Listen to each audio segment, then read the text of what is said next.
Welcome to our daily vlog!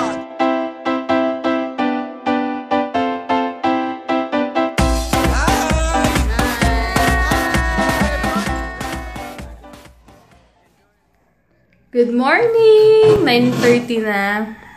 Ayan, maaga ako maliligo ngayon kasi maaga ako magbe-business ngayon dahil maraming order. Tapos kailangan ko pa ihabol yung isang order kasi nga sa Friday na siya aalis. Kaya naisip ko nga hirap kumita ng pera, no? And then nga, uulitin ko, sabi ko nga sa post ko dati nung bata ka, syempre parang, alam mo yun, parang proud ka na wala kang ginagawa, tapos na may katulong ka lumaki, wala kang alam, parang kala mo maganda pala yun. Yung pala hindi, mas maganda pala yung marami kang alam sa buhay, tapos kumikita ka ng sarili mong pera. Iba pala talaga. Ngayon ko nakita yung difference. Kaya, ang dami kong naisip nung na-realize nung naging kami ni Heinz, kasi parang iba pala talaga kapag kasi kasi kami ni Heinz, magkaiba kami ng kinalakihan. Siya talaga super independent mas independent siya sa akin. Like, kahit 18 years old na siya, nag-work na siya, na-experience na yung mga ganun. Ako as in, ever since di ako nag-work, hindi ko rin naisip mag-work. Parang ganun. Kasi lahat talaga, hindi sa pagmamayabang, lahat binibigay sa akin. Since bata pa lang ako. Ngayon, napag-compare ko yung life namin, sabi ko nga, sana pala, mas maaga ako namulat. Alam niyo yun, mas marami akong alam katulad ni Heinz. 18 pa lang, nag-work na, naka-experience na mag-work. Tapos, basta, tsaka, iba kasi yung mindset kapag, may lang ako. Iba kasi yung mindset pala kapag talagang marunong ka sa buhay at maaga kang natuto. Alam niyo yun? Tsaka mas nakakabilib pala yung mas maraming alam sa buhay kesa alam niyo yun? Kesa sa wala akong ginagawa. Parang wala lang. Dami ko lang na-realize. Tsaka yun, sabi ko nga na kapag kumikita ka rin ng sarili mo, mas mabilis mong nabibili yung mga gusto mo. Alam mo yun, nakakatuwa lang minsan sa nakaka-proud lang din sa sarili mo. And syempre, nakaka-proud sa magulang din kapag alam nilang, diba, may okay yung buhay mo. Parang ganun, kampante sila. So, ayun nga, tumawag kasi si Heinz. Ayun nga, mas masarap din, like ko sinasabi, mas masarap sa pakiramdam ng parents siguro pag alam niyang yung anak mo nasa okay na kalagayan. Parang ganun. Wala lang, na-realize ko lang. Kahapon ko pa yun na-realize, gusto ko lang i-voice out yung naiisip ko. Kaya, tsaka naiisip ko minsan kapag, pag maraming order, pagod ako, parang grabe talaga, ganito talaga ang buhay. Pero sabi ni Heinz, ganyan talaga habang nasa earth ka, kailangan mong magtrabaho. I mean, kumita. Alam mo yun? Tsaka, syempre, iba na kasi ngayon, syempre na mag-asawa na kami. So, iba na ngayon dahil future na yung pinag-uusapan. Pero syempre, inuuna pa rin namin si God, number 1, on top ng aming priorities. Dahil siya naman talaga nagbibigay lahat at nagsusupply ng mga kailangan natin and wants natin. So, kailangan siya talaga yung priority natin. And kapag naiisip natin siya yung priority natin, magaan lang yung life. And lahat talaga, nagagawa mo ng mabuti. Yun, pag priority niya si God, binibigyan kayo ng wisdom. So, ang nangyayari, pag binibigyan kayo ng wisdom, priority niya siya, ginaguide ka niya sa maganda and mabuting gawain. So, ayun lang! Ayun, maya-maya, baka sa SM na ako kakain ako ng rice in a box doon. And mamaya pupunta kami ng MOA, doon kami magkikita ni Heinz. Pero mga 4 pa ako aalis. Naisip ko na baka magluto ako ng yung may sauce pa dito. Luluto ako ng pasta, para dalhan yung lolo at lola ko. Para may merienda sila later. Pero maliligo muna ako. And not sure kung makakapag-film ako. Pag nakabalik ako ng maaga, kasi alis ako ng maaga. Pag nakabalik ako agad, makakapag-film ako niyan. We'll see pag hindi bukas. Ayan, magbe-breakfast muna ako ng cereals kasi mamaya pa ako kakain. Sa SM na ako kakain. Isipon ako, may allergy ata ako. Hi guys! Nakapag-film na ako ng 2 reviews. So, ayan, madalian lang. Kaya medyo wet look pa ako. Tapos, ngayon nagmamadali na ako kasi may kailangan din akong bilhin. Tapos mga dapat asikasuhin ngayon sa business. Kaya nagmamadali na ako. Tapos mamaya uwi rin ako after. Pero bago ko gawin lahat, kakain muna ako kasi gutom na ako. Kailangan kong kumain muna. Ayan. Sagit lang. Check ko muna lahat. Tapos magkakotse pala ako ngayon. Kasi nga, di ko alam, baka pumunta rin ako ng festival kasi may bibilin din ako dun. So, bahala na kung makakapunta ako ng festival. Tapos, mamaya, 4 PM pupunta ako ng MOA. Sige guys, later na lang. And, tinanggal ko yung headband ko. Kung nakita niyo yung review ko, may headband ako ngayon. Tinanggal ko kasi mamaya itatali ko yung buhok ko dahil super init ngayon. Iba yung init kaya... See you guys, later na lang. Umuulan, umaambon pala ngayon. Ambon lang. Sabi ko umuulan. Ayan. Ayan, kotse na ako. Umuulan, umaambon ngayon.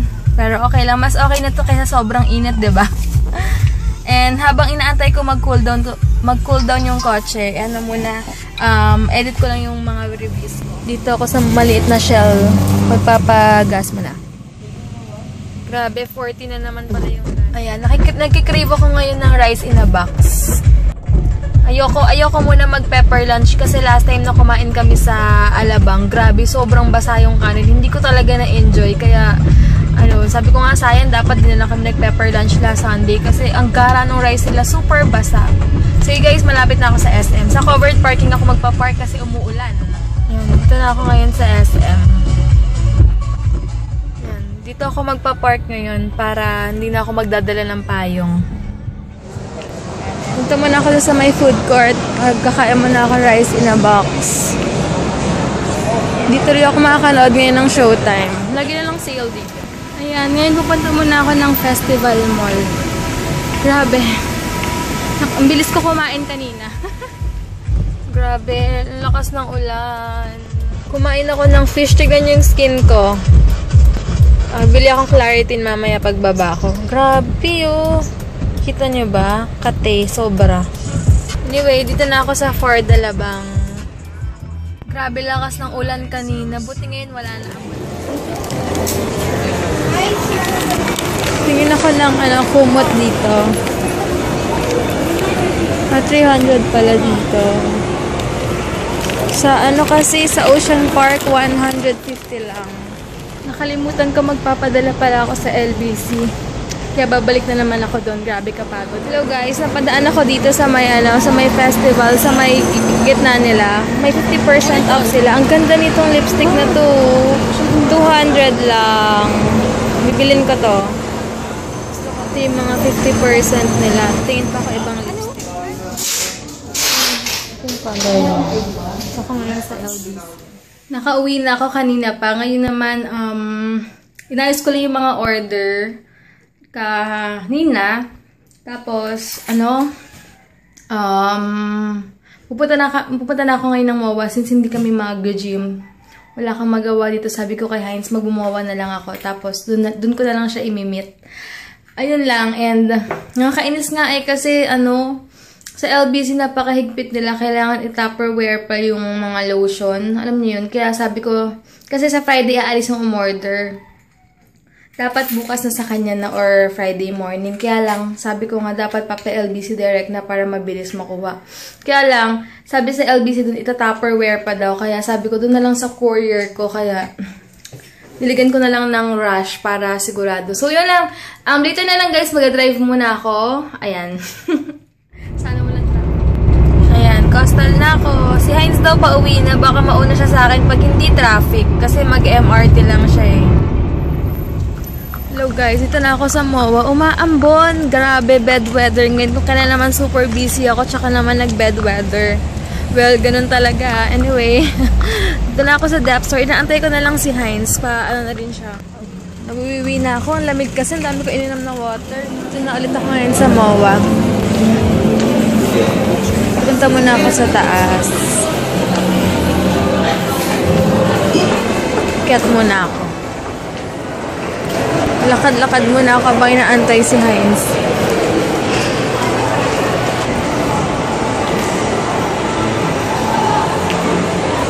Tingin ako sa Forever 21 ang mga accessories.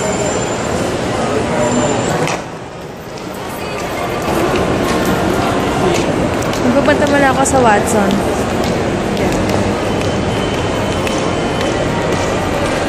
Madilim na. Nakita ko na si Heinz. Papasok na siya dito.